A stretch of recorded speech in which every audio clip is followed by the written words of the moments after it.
Hello and welcome back to On the Workbench. Today we're taking a look at a 2017 Honda Pilot. This belongs to a relative of mine, and we're going to do just a quick little look at some of the key maintenance items on a 2017 Honda Pilot.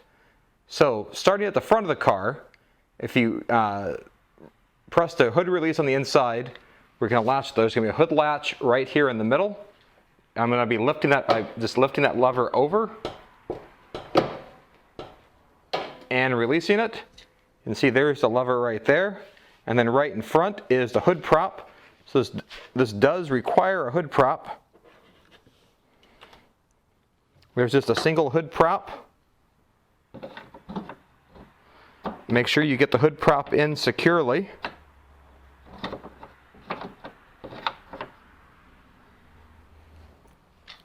And so when looking at this, the hood does not actually go up that high in the grand scheme of things. So there's somewhat of a limited amount of clearance. If we look under the engine bay here, we've got a very bright blue cap here indicating our window washer fluid. And then over here on the right side, where you normally expect it, is our brake fluid reservoir. We've got a fuse box right here.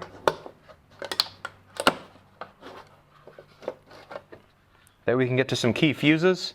And there is a diagram on the inside here. Check your owner's manual for a better definition, but there is a description of what the fuses go for: fuel pump, accessories, de-icer, emergency brake, so on and so forth. So that's just right there, easy to get to. We've got our mass airflow sensor here. We've got our air box here, and this air box here, you should be able to open this up without any tools, just by taking those two little latches there. And there's another one on the back side.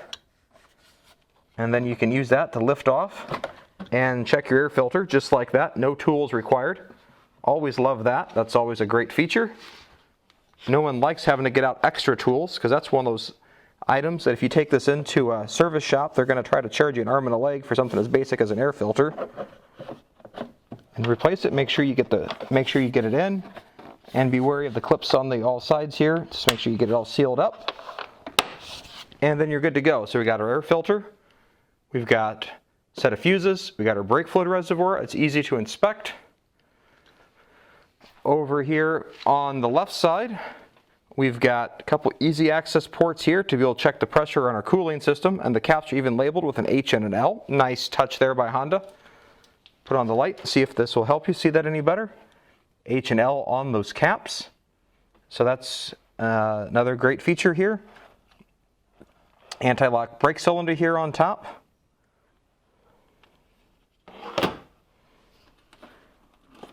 And then over here on the left side, we've got another fuse box. And this even comes with a fuse removal tool and a set of a handful of extra of the mini fuses. And there's also relays in here, and this description does help explain what these fuses go to. Nice touch. I like that they include the removal tool and they include extra fuses. Nice touch by Honda there. So if you're stuck on the side of the road, your car does have extra fuses in storage right there. Then now looking a little bit further forward, there's this little front shroud here. There's an orange cap here for an oil dipstick.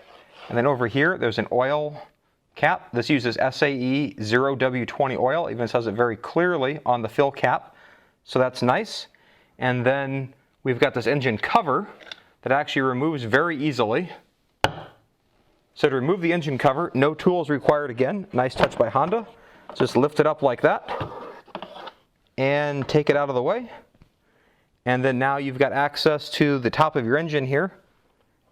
And from the top of the engine, you can get to, in this case here, this is a V6 engine, so there's 3 coil packs on this side, and there's 3 coil packs on the other side. A little bit harder to get to, but you got access to the top of your engine here, should you need to be able to remove this at all. And then you also have, just as importantly here, you've got a lift point right here for your engine, which you may want to use as a grounding point if you're doing some other electrical work.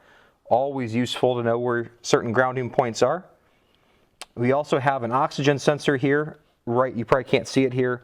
That's easy to get to in the front. So now I've got the camera sitting on top of the engine. Looking over here, we have our battery. This is not maybe the easiest place to get to, but you do have access right here. You can see where my hand's pointing right there. There's a little cap you can remove that gets you to the positive terminal on the battery. And obviously the negative can go to any grounding point on the body or the frame or the engine mount or the engine hanger to be able to ground the other side of it down if you're doing a jump start on the vehicle. So you've got that. So if you're going to want to remove the battery, you're going to have to actually remove this air intake that's actually taking air in from the front grille. And to do that, you're going to have to remove this front cowling. To be able to remove this, you'll get access to your battery. There's also going to be a socket. You can see there's a battery strap that's holding it down there. That's going to have to be removed, so you'll need a deep well socket to remove that to get to the battery.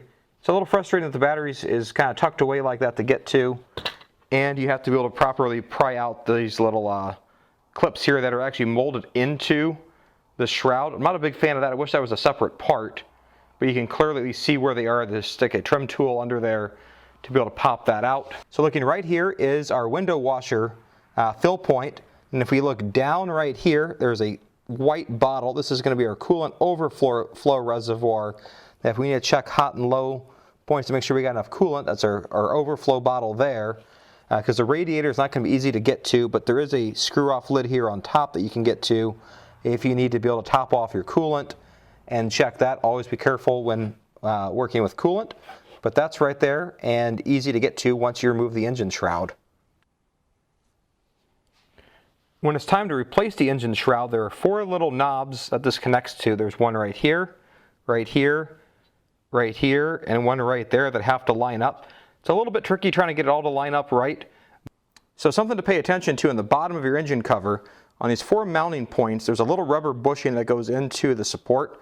This is what's going to clearly lock the engine cover onto the mounting little bulbs at the top of your engine, and they just press fit into here, but these just press fit into the cover, and it's really easy for these to pop out. When I removed this earlier, all 4 of them actually popped out, so it'd be very easy that you could lose these when you remove the engine cover. So just pay attention to all 4 of these, and when you're removing it, that you keep track of any flying little rubber parts. It's not going to hurt anything. You'll be safe because they're just soft, tactile rubber, but this is what's going to make sure your engine cover doesn't get any extra vibrations. It stays on top properly, doesn't get damaged.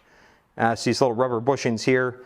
Pay attention to them. I'm sure they're replaceable. You can get them from your Honda dealer or somewhere else. Don't know what the part number is, but that's a little heads up there that could be an issue when you're servicing your engine. All right, we have come to the rear of the vehicle to look at spare tire issues or questions. So there is a removable tray here that pops up, and so we can fold this up, and this does pop out on this model here. It goes right back in rather easily. And so this reveals an extra storage compartment, perfect for some groceries, especially if you're going on a trip, maybe a great place to hide Christmas presents if you're traveling. And then over here on the left side, you can see there's a little diagram that shows how this tray works, and a little reference to the owner's manual right there. Great place to hide some diapers or otherwise. And then over here on the left side, so you can get the light in the right spot, you can see there's a little knockout cover right here. You pull that back. Now over here is access to the jack that you would use to be able to actually change your tire. I'm not going to change the tire today, but that is tucked away there. So if your vehicle is fully loaded, you will need to be able to remove that. So now let's look at the spare tire tools that we've got. So we've got, on one end, we've got a lug nut wrench.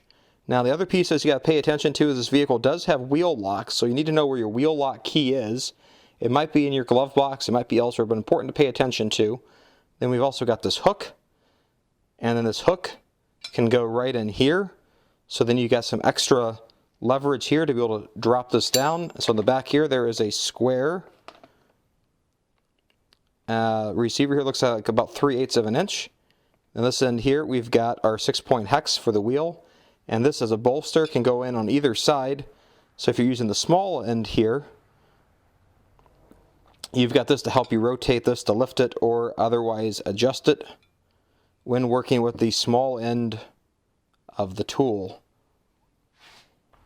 So upon further digging in the glove box, I was able to find this wheel lock kit. So what we get here, if we open this up, is we get 4 regular lug nuts that you could replace the locking lug nut off each of your wheel with, and the tool for this specific vehicle was here. So this was all packaged up in the glove box, and obviously your specific lock may vary. There are some universal kits out there you can get, but this was in the glove box of the vehicle.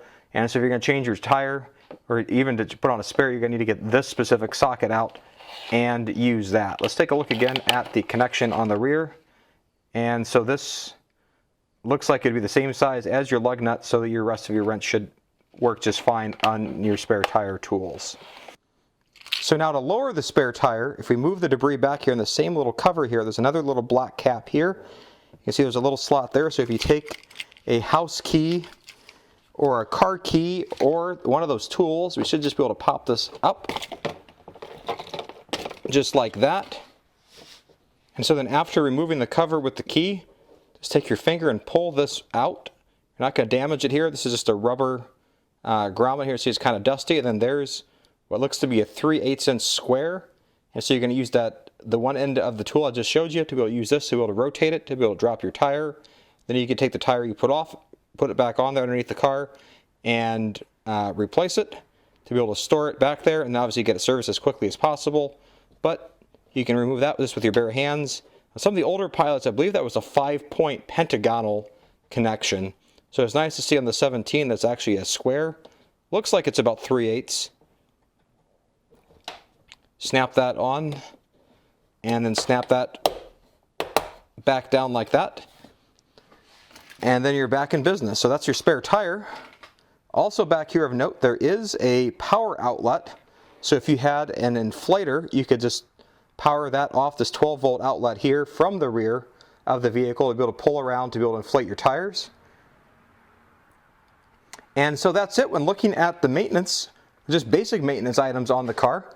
Hope you found this video useful and interesting. I don't know how many more of these we'll do. If you like it, give it a thumbs up. If you have any comments or anything else to add, put it below. Thanks for following this video, and have a great day. Bye.